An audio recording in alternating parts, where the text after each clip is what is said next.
નમસ્કાર બાળકો, ધોરણ 10માં આજે આપણે ગુજરાતી વિષયમાં 23મું પ્રકરણ એટલે કે દુહા મુક્તક ને હાઈકુ, આ કાવ્ય સ્વરૂપનું એક એવું સ્વરૂપ કે જેને લઘુ સ્વરૂપ કહેવામાં આવે, કારણ કે અહીંયા કાવ્ય એ માત્ર 2 કે 3 પંક્તિની અંદર એ પૂર્ણ થતું હોય. વધારેમાં વધારે એમની 2 જ પંક્તિઓ રચાય, 2 પંક્તિઓમાં દુહો પૂરો થાય. કોઈ લાંબો દુહો હોય તો 2 થી 3 પંક્તિઓની રચના થાય, પણ અહીંયા તો મુખ્યત્વે 2 જ દુહાઓની જે છે 2 પંક્તિઓ અહીંયા આપી છે. દરેક વિભાગની દુહાની 2, મુક્તકની 2 અને હાઈકુની 2, અને દરેકમાં એના રચયતા અલગ અલગ છે. તો આ દરેક રચયતાએ પોતાની આગવી શૈલીમાં સરસ મજાની રચનાઓ રચી છે. દુહા એના આમ તો કોઈ રચયતા હોતા નથી. સામાન્ય રીતે લોકો જે છે વાતચીતમાં એમના લય પ્રમાણે, એના લાઘવ પ્રમાણે એટલે કે એમના પ્રાસ પ્રમાણે એ દુહો રચી શકતા હોય છે. તો એ દુહો રચવો એ કોઈ વ્યક્તિગત હોતો નથી. મોટા ભાગે એ લોક સાહિત્યમાંથી, લોકોમાંથી મળેલું જે સાહિત્ય એકત્ર કરવામાં આવે છે એ સાહિત્યનો એક અંશ એટલે એ દુહા છે.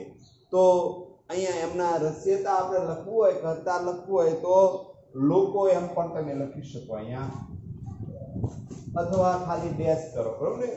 ઘણી વખત ઘણા વિદ્યાર્થીઓ પ્રશ્ન કરતા હોય કે સાહેબ આપણે દુહામાંથી પ્રશ્ન હોય, દાખલા તરીકે આપણને એમ પ્રશ્ન પૂછવામાં આવ્યો હોય કે સફળતા જિંદગીની હસ્તરેખામાં નથી હોતી, સણાયેલી ઇમારત એના નકશામાં નથી હોતી, તો આ દુહો નથી. દુહામાંથી પ્રશ્ન પૂછાય તો એના કૃતિ, કરતા, સાહિત્ય પ્રકાર, સંદર્ભ એ લખવાના થાય, બરોબર ને? પણ અહીંયા આ દુહો નથી. જો પ્રશ્ન તમને એમ પૂછવામાં આવ્યો હોય કે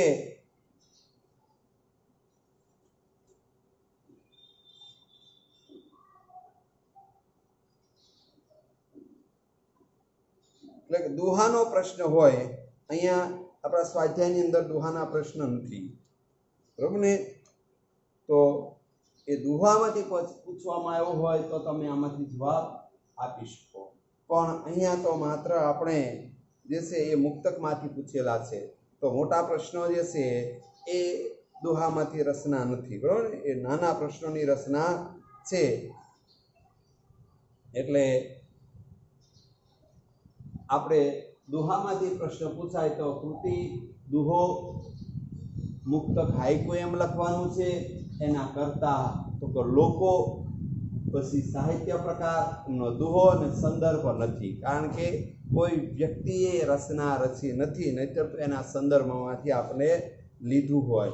પણ અહીંયા તો માત્ર ને માત્ર લોકો દ્વારા જ રચના છે, એટલે એમનો સાહિત્ય પ્રકાર જે છે દુહો છે, કરતા એ લોકો છે, અને સંદર્ભ નથી, બરોબર? ઘણા બાળકો પછી પ્રશ્ન પૂછતા હોય કે સાહેબ આનો સંદર્ભ શું? પણ લોકો જ રચના કરે છે તો એનો સંદર્ભ કોઈ હોઈ શકે નહીં. તો અહીંયા દુહાની સૌપ્રથમ આપણે વાત કરીએ તો કે દુહા એ મૂળ લોક સાહિત્યનું સ્વરૂપ છે. અત્યંત લાઘવથી કોઈ પ્રસંગ, જો અહીંયા લાઘવ શબ્દ પ્રયોગ છે એટલે કે એકદમ ગાઈ શકાય, ઢાળમય રીતે, યોગ્ય ઢાળમાં એ ગાઈ શકાય એવી રચના, ભાવ રજૂ થતો હોય છે. પ્રથમ દુહામાં ઉત્તમ વ્યક્તિ બનવું એ કેટલું અઘરું છે, બરોબર? એ ભાવ જુદા જુદા ઉદાહરણો દ્વારા અહીંયા આપણે સમજાવવાનો પ્રયત્ન થયું છે. તો કુલદીપક થવું એટલે કે પોતાના કુળને ઉજાગર કરવું એ કઠિન છે. દેશ દીપક થવું એ તો એથી અઘરું છે, દુર્લભ છે, શક્ય જ નથી. અને એમાંય આગળ જઈએ તો કુલદીપક, જ્યારે જગતના દીપક બનવું, એ આખા જગતને ઉજાળવાની વાત થાય, એ તો ક્યારેક ભગવાનનો અવતાર થયો હોય, એટલે અહીંયા કીધું છે કે જગદીશનો અવતાર થયો હોય તો એ શક્ય છે, પણ એવું બહુ શક્ય હોતું નથી. એટલે એ બહુ અઘરી વસ્તુ છે, બરાબર. અને એ ભગવાનના અંશ હોય તો જ એ થઈ શકે. તો આ દોહાની અંદર વાત કરી છે.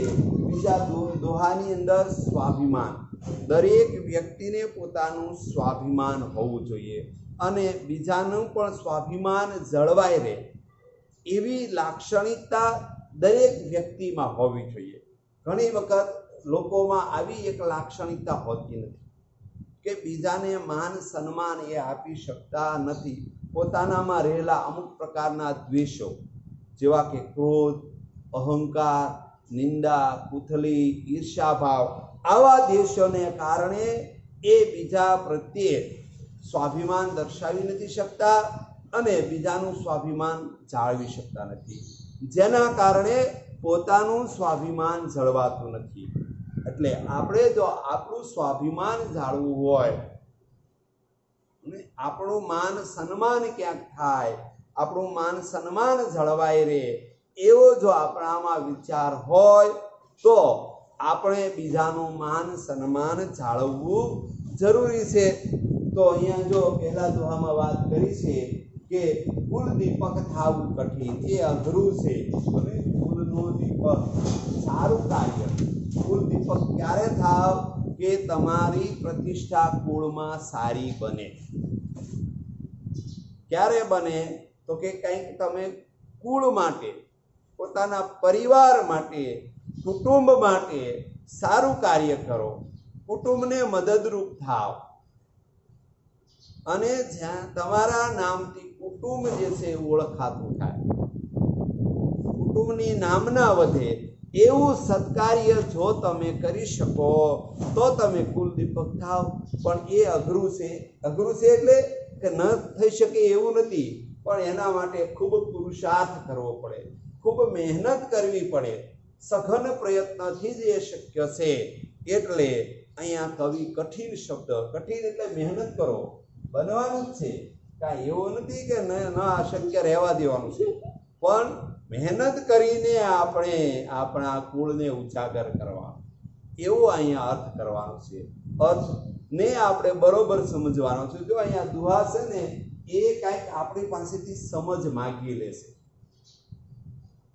તો પછી બીજી વાત કરી છે કે દેશ દીપક દુર્લભ. જો અહીંયા દુર્લભ શબ્દ વાત છે, તો એના માટે તો કુલ દીપક કરતાંય ઘણું બધું વધારે કામ કરવું પડે, વિસ્તાર વધે છે, કાર્યક્ષેત્ર વધે છે તમારું, અને એ કાર્યક્ષેત્રમાં ખૂબ કામ કરો તો જ શક્ય છે, નહીતર શક્ય નથી. એટલે અહીંયા દુર્લભ શબ્દ વાપર્યો. અને જગદીપકની વાત કરી છે. ત્રીજું ઉદાહરણ છે જગદીપક, દેશ દીપક. અને હવે આગળની વાત, જગ, આખું જગત, આખા વિશ્વમાં કંઈક સારું એવું કાર્ય કરો, એવું આખું જગત તમારા કાર્યથી આગળ વધી શકે, અથવા તમારા કરેલા કાર્યનો લાભ એ આખા વિશ્વને મળે. જેમ કે મહાત્મા ગાંધીજી, સ્વામી વિવેકાનંદ, આવા પાત્રોએ જગતનો ઉદ્ધાર કર્યો છે, જગતને એક સાચી દિશામાં એ લઈ ગયા છે. પોતાના પ્રયત્નોથી એ આખા જગત વિશ્વને પણ આગળ લઈ ગયા છે.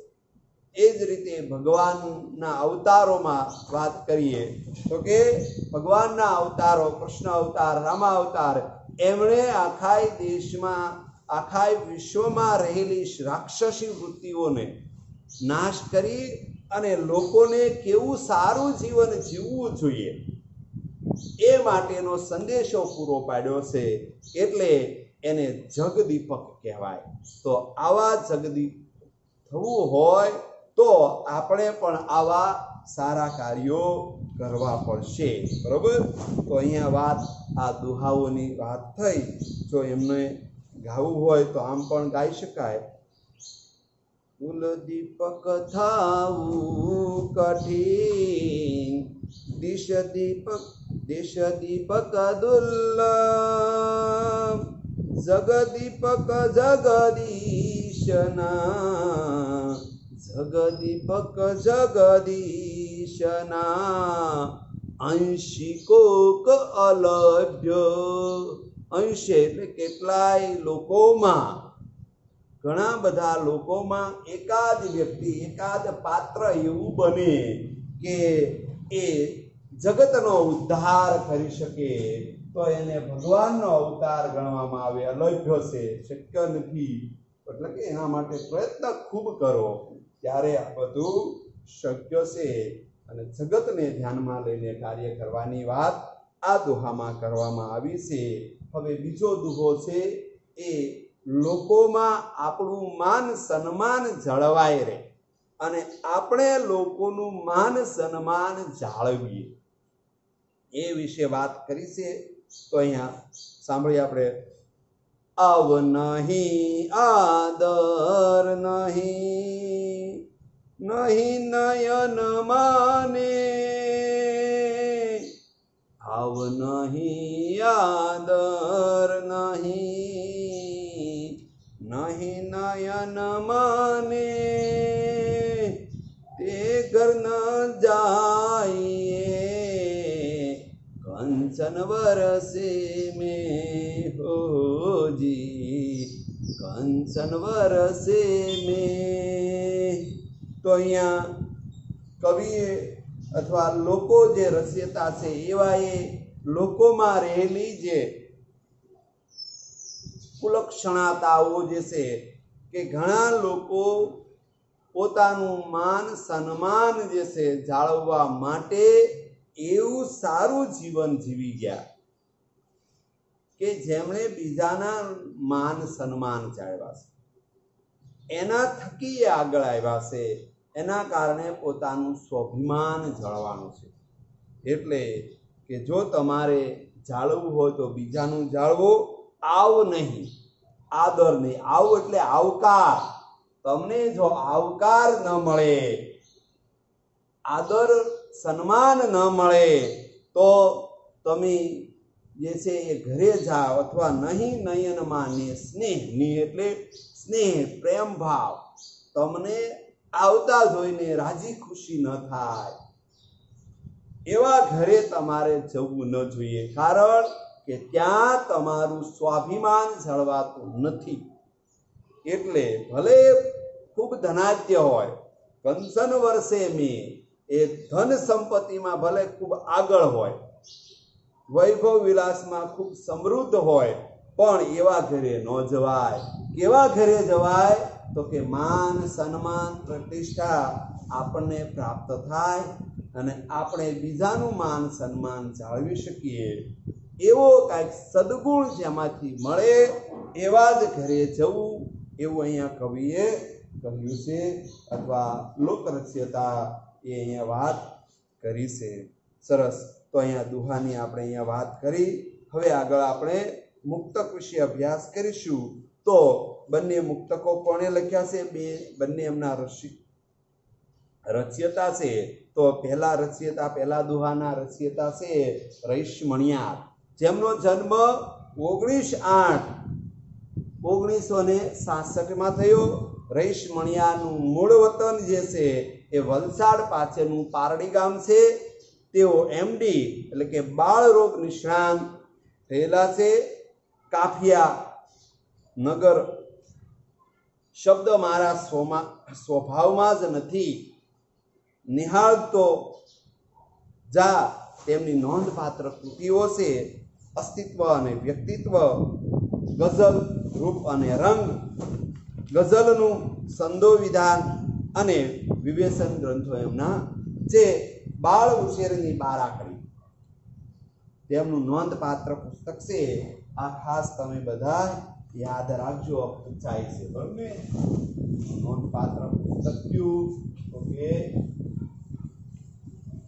બાળ ઉછેરની બારાકડી.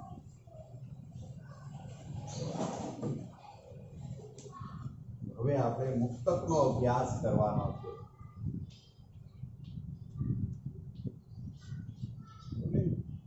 તો એમના રચયતા કોણ છે? પહેલાના જે છે એ કૃતિ જે છે એની જ રહેશે. સ્તુતિ દુહા,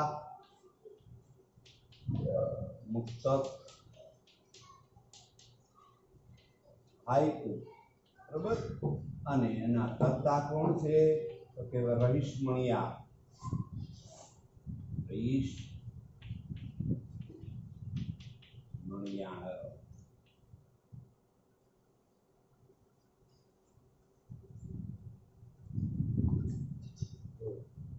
સંદર્ભ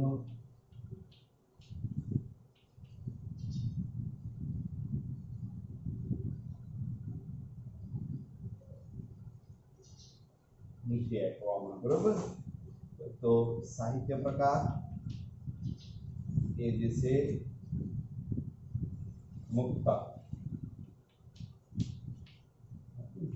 આ રીતે તમારે પ્રશ્ન પૂછાય તો પ્રશ્નમાં લખવાનું રહેશે. અને તો સરસ મજાનો એમને કહેલો જે મુક્તક આપ્યું છે કે ચિત્ત જે ચિત્તમાં હાર ન હો, સુખ એ દુઃખનો કોઈ પ્રકાર જ ન હોઈ શકે, એવો કોઈ મુંગટ બન્યો જ નથી કે જેના માથે જરાય ભાર ન હોય.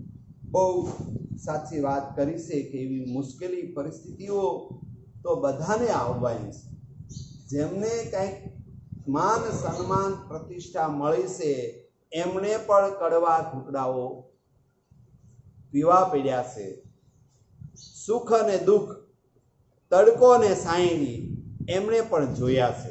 એવું નથી કે જે ખૂબ પ્રતિષ્ઠાવાન બન્યા છે, મહાન માણસો બન્યા છે, એને કોઈ મુશ્કેલીઓ આવી જ નથી. તો એવો સરસ મજાનો દુહો એ રહીશ મણિયારે આપને આપ્યો છે. તો મુક્તક વિશે વાત કરી છે કે એ કાવ્ય સાહિત્યનું લઘુ સ્વરૂપ છે. 2, 4 કે 6 પંક્તિઓમાં લાઘવથી કવિ વિષય અને સંવેદનને રજૂ કરતા હોય છે. આ જગતમાં અનેક પ્રકારના સંઘર્ષો છે, એમાં હાર્યા વગર સતત આગળ વધવું જોઈએ. સુખ અને દુઃખ એ એક સિક્કાની 2 બાજુઓ છે. જો તમારે સુખ પ્રાપ્ત કરવું હોય તો દુઃખ ભોગવવું પડે. એટલે કે દુઃખ ભોગવો તો જ તમને સુખ મળે છે. એટલે અહીંયા બંને એકી સાથે, એટલે કે ભાઈ સુખ પ્રાપ્ત કરવા પહેલા દુઃખ ભોગવવું પડે. એટલે કે ભાઈ આપણે વિદ્યાર્થી જીવનમાં છીએ તો આજે જે ખૂબ મહેનત કરવી પડે, સખત મહેનત કરવી પડે, એક પુરુષાર્થ કરવો, એ અત્યારે કેટલાક બાળકોને દુઃખ જ લાગે કે માતા પિતા ખૂબ પ્રેશર આપે,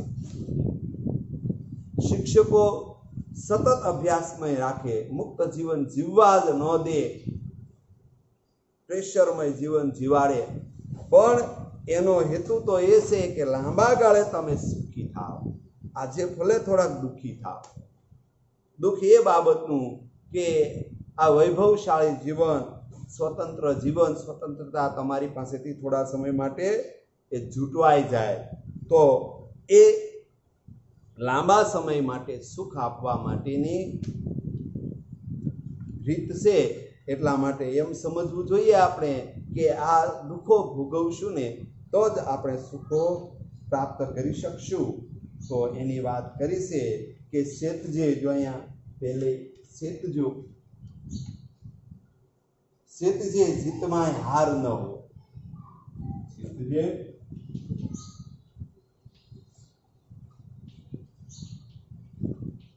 જીતમાં હાર ન હો.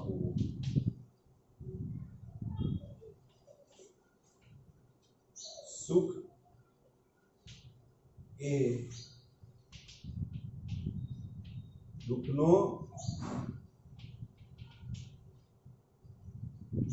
કોઈ પ્રકાર ન હો.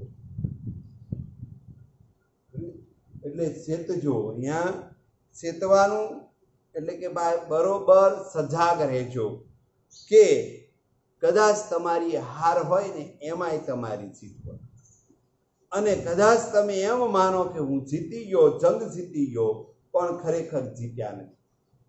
કારણ કે કેટલાક લોકો અત્યારે એમ માને કે અમે અત્યારે મુક્ત આઝાદ જીવન જીવીએ, મજા માણીએ, સુખ ભોગવી લઈએ, તો એ તમે સુખ નથી ભોગવતા, પાછળના દુઃખો ભોગવવાની તૈયારી કરો છો. લાંબા ગાળે એ દુઃખો છે. ઘણા બધા લોકો બાલ જીવન એમનું જે છે એ સુખમય વિતાવી લે, પણ લાંબો સમય યુવાની અને વૃદ્ધાવસ્થાનું જીવન એમનું હંમેશા દુઃખી હોય. એટલે અહીંયા કવિએ કીધું છે, બહુ ચોટદાર અહીંયા રીતે વાત કરી છે કે સેતજો ચિત્તમાં તમારી હાર ન. સુખી એ દુઃખનો કોઈ પ્રકાર નથી. સુખ અત્યારે ભોગવી લેવું અને પછી લાંબા ગાળે દુઃખ ભોગવવું એ યોગ્ય નથી. પહેલા સુખ ભલે ભોગવવું પડે, પણ પછી લાંબા સમય સુધી આપણે સુખ માણી શકીએ. એવો કોઈ મુંગટ બન્યો નથી કે કોઈએ દુઃખ ભોગવ્યા વગર, મુશ્કેલીઓ ભોગવ્યા વગર એમને સુખ પ્રાપ્ત થાય. એટલે અહીંયા લખ્યું છે કવિ કે એવો કોઈ મુંગટ બન્યો જ નથી કે જેનો કોઈ જરાય ભાર ન હોય, એની મુશ્કેલીઓ ન હોય. સારી જવાબદારી, સારી પ્રતિષ્ઠા જે મેળવે છે એ લોકોએ ઘણી બધી જવાબદારીઓ સ્વીકારી છે અને ખૂબ કામ કર્યા છે, ત્યારે એમને કોઈ તાજ મળ્યો છે, કોઈ પુરસ્કાર મળ્યો છે. એ કાંઈ પુરસ્કાર એમના નથી મળતો, યાદ રાખજો. અને છેલ્લે આપણે એક હાઈકુ જોવાનું છે, સરસ મજાનું હાઈકુ છે, મજા આવે એવું છે એમના. પણ સોરી, હજી એક મુક્તક બાકી છે. બીજું મુક્તક છે સરસ મજાનું કે સફળતા જિંદગીની હસ્તરેખામાં નથી હોતી, સણાયેલી ઇમારત એના નકશામાં નથી હોતી. આના રચયિતા છે એ બરકત વિરાણી. એમનું બીજું નામ છે બેફામ. તો અહીંયા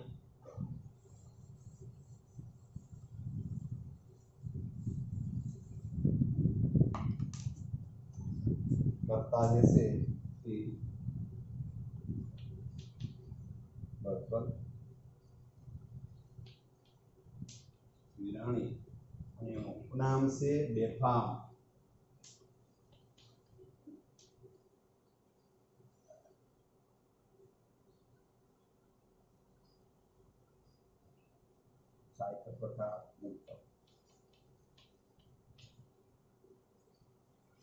તો આ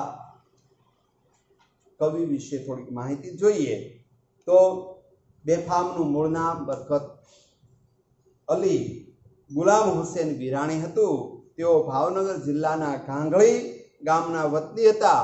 આકાશવાણી મુંબઈમાં એડિટર તરીકેની કામગીરી બાદ નિવૃત્ત થયા હતા. માનસર ઘટા અને પ્યાસ એમના ગઝલ સંગ્રહો છે. એમની આગ અને જ્વાળા તથા જીવતા સૂર વાર્તાઓ પ્રકાશિત થયેલી છે. રસ સુગંધ ભાગ 1 અને ભાગ 2 એમની નવલકથાઓ છે. આ મુક્તકમાં કર્મનો મહિમા છે કે માણસની સફળતા એની હસ્તરેખાઓમાં નહીં, પણ એમની મહેનત પર આધારિત હોય છે. કોઈ ઇમારત બનાવતા પહેલા એનો નકશો બનાવવામાં આવે છે, પરંતુ નકશો એ ઇમારત નથી.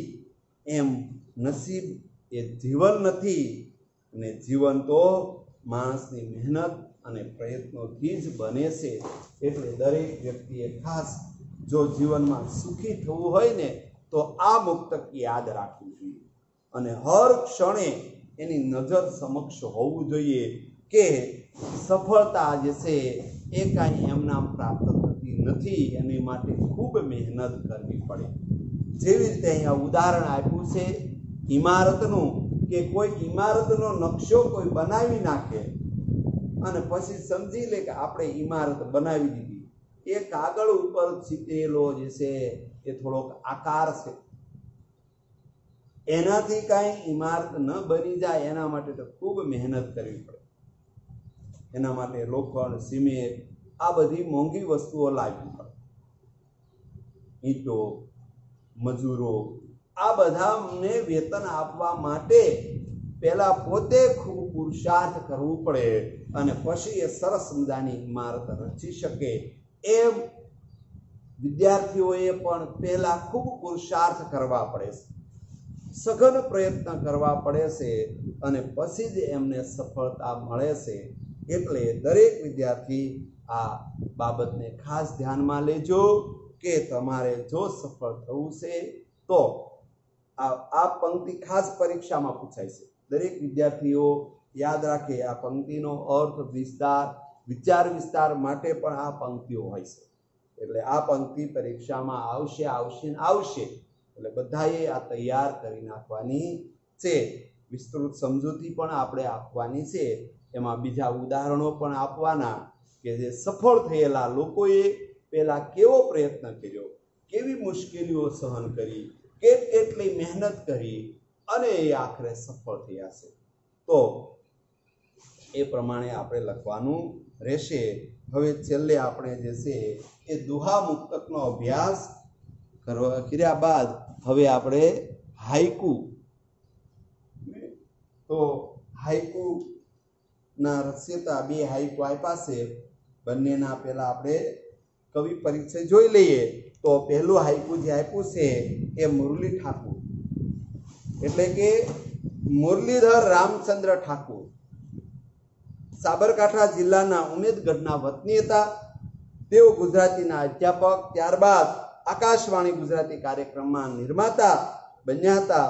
સફર અને બીજા કાવ્યોમાં તેમના કાવ્યો સંગ્રહાયેલા છે। મેળો તેમના બાળગીતનો સંગ્રહ છે।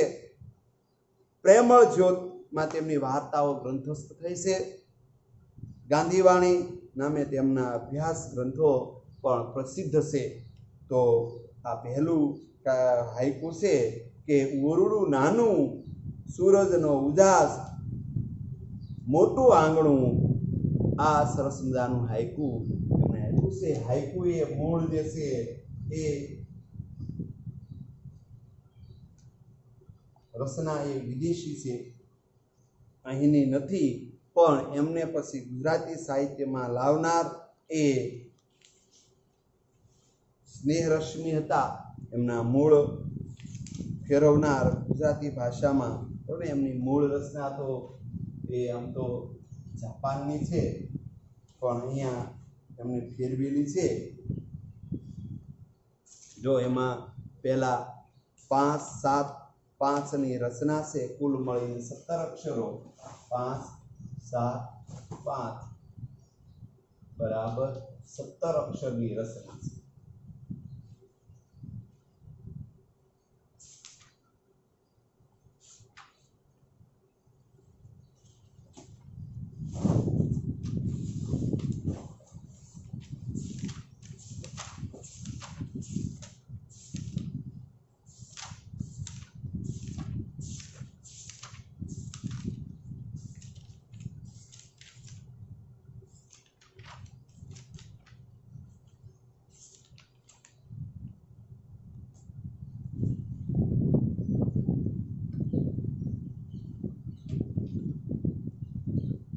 ટૂંકી રચના હોવાના કારણે એમને લઘુ કાવ્ય તરીકે પણ ઓળખવામાં આવે છે, હાઈકુ તરીકે ઓળખવામાં આવે। મૂળ જાપાનની રચના છે અને એમને ગુજરાતી સાહિત્યમાં લાવનાર મૂળ ઝીણાભાઈ છે। સ્નેહરશ્મિ એમનું ઉપનામ છે। તો એમની એ રચના એમણે જે છે એ ગુજરાતી સાહિત્યને પ્રદાન કર્યું છે। અહીંયા બંને કાવ્યો જે છે, બંને પંક્તિઓ જે છે એ પહેલી મુરલી ઠાકોરની છે અને બીજી છે અનિરુદ્ધ બ્રહ્મભટ્ટ। તો અનિરુદ્ધ લાલજીભાઈ બ્રહ્મભટ્ટનું વિરમગામ પાસેનું દેત્રોજ તેમનું મૂળ વતન છે। તેઓ અધ્યાપક તરીકે કાર્ય કરતા હતા। હવે કવિ, વિવેચક, વાર્તાકાર અને નિબંધકાર તરીકે તેઓ જાણીતા થયા છે। કિમપી તેમનો વાર્તા સંગ્રહ છે। અજાયનું સ્ટેશન વાર્તા સંગ્રહ છે। નામરૂપ તેમના ચરિત્ર નિબંધો છે। ચલમન વાટે ઘાટે ના 4 ભાગમાં એમની નિબંધિકાઓ પ્રગટ થયેલી છે। ઋષિવાણી નામના ગ્રંથમાં અધ્યાત્મ અને ચિંતન વિષયોમાં તેમને લેખો લખેલા છે। બીજા હાઈકુમાં એ રાતનું ચિત્ર છે। દીપક હોલવવાથી અંધારું થશે એની ચિંતા છે, પણ બારીમાં તો પાછો ચંદ્ર છે, ખીલ્યો છે એ દ્રશ્ય આપણી નજર સામે ઊભું થયું છે. અંધકાર અને પ્રકાશની બે પરિસ્થિતિઓ અહીંયા સરસ રીતે રજૂ કર્યું છે. એટલે કે દીપક હોલવું થશે અંધારું, અરે બારીમાં તો ચંદ્ર. તો અહીંયા ઓરડું નાનું, સૂરજનો ઉજાસ, એક નાનું એવું ઓરડું છે, એમાંય બંધ ઓરડું છે, અને એવો એમાંથી નાનો એવો સૂરજનો ઉજાસ એક કાણા વાટે આવે અને બધું જ પ્રકાશિત કરી દે. આંગણું મોટું પાછું, એનો પ્રકાશ આપવાનો વિસ્તાર મોટો. ભલે કોઈ વ્યક્તિ નાનો હોય પણ એનું કાર્યક્ષેત્ર ખૂબ મોટું હોય. આપણે કહીએ છીએ ને, ભલે એ રાઈનો દાણો, પણ એ દાણો નાખવામાં આવે તો આખો સ્વાદ કરી જાય. એમ નાની વ્યક્તિ હોય પણ એ ઘણું બધું મોટું સારું ઉત્તમ કાર્ય કરી શકે છે. એવી અહીંયા શીખ આપે છે કે ઓરડું નાનું, ભલે એવા નાના એવા ઘરની અંદર એક જ સામાન્ય પ્રકાશ આપતો દીવો હોય કે પછી સૂરજનું આપણે ખોરડામાંથી પડતું બાકોરું હોય અને એમાંથી સૂર્યનો પ્રકાશ સામાન્ય આવતો હોય તો પણ કેટલું બધું અંજવાળું આપે છે. તો એટલે કે છે સૂરજનો ઉજાસ મોટું આંગણું પ્રકાશિત બધું જ કરી નાખે છે. ભલે નાનું એવું છે પણ પ્રકાશ તો બધું કરે છે. દીપક હોલવું થશે અંધારું, અરે બારીમાં તો ચંદ્ર. આપણે દીપક, આપણે કૃત્રિમ રચના કરી છે એ કદાચ ઓલવી નાખો, પણ કુદરતી રીતે તો અંજવાળું છે. એટલે કે અહીંયા અંધારું અને અંજવાળું બંનેની વાત કરીશું. એટલે કે જીવનની અંદર સુખ અને દુઃખો એ બધા સાથે છે. અંજવાળું અને અંધારું સાથે છે, એમ જીવનમાં સુખ અને દુઃખ, તડકો અને છાંયડો એ સાથે હોય છે. એનાથી બહુ ચિંતિત થવાનું નથી. આવું તો જીવનમાં ચાલ્યા કરે. આ બધી જીવનની બધી ઘટમાળો છે, અને એ ઘટમાળમાં જીવતા આપણે સૌએ શીખવાનું છે. એટલે અહીંયા એ વાત કરી છે સરસ મજાનું. એનું પટે આપ્યું છે, બહુ સરસ મજાનું છે કે દીપક હોલવું થશે અંધારું, અરે મારી બારીમાં તો પાછો ચંદ્ર છે. ટૂંકા શબ્દોમાં, એકદમ મર્યાદિત શબ્દો, એટલે ભાઈ મૂળ માત્ર ને માત્ર 17 અક્ષરમાં આ રચના પણ કેટલી સોટદાર, કેટલી રોચક છે, આપણે સૌને ગમી જાય એવી છે. તો હવે એમાંથી જે પૂછાતા પ્રશ્નો જે છે એ આપણે સ્વાધ્યાયમાં આપેલા છે, એ આપણે તૈયાર કરવાના છે બધા. બરોબર ને? બરોબર જોઈને તૈયાર કરી નાખજો. હવે સરકારશ્રીએ આપણે સમયપત્રક આપી દીધું છે કે આપણી પરીક્ષા 21 મેથી શરૂ થવાની છે. એટલે બધા બાળકો ખૂબ સરસ રીતે સારી તૈયારી કરે, દરેક વિષયની એ તૈયારી સારી રીતે કરે એવી બધા પાસે અપેક્ષા છે.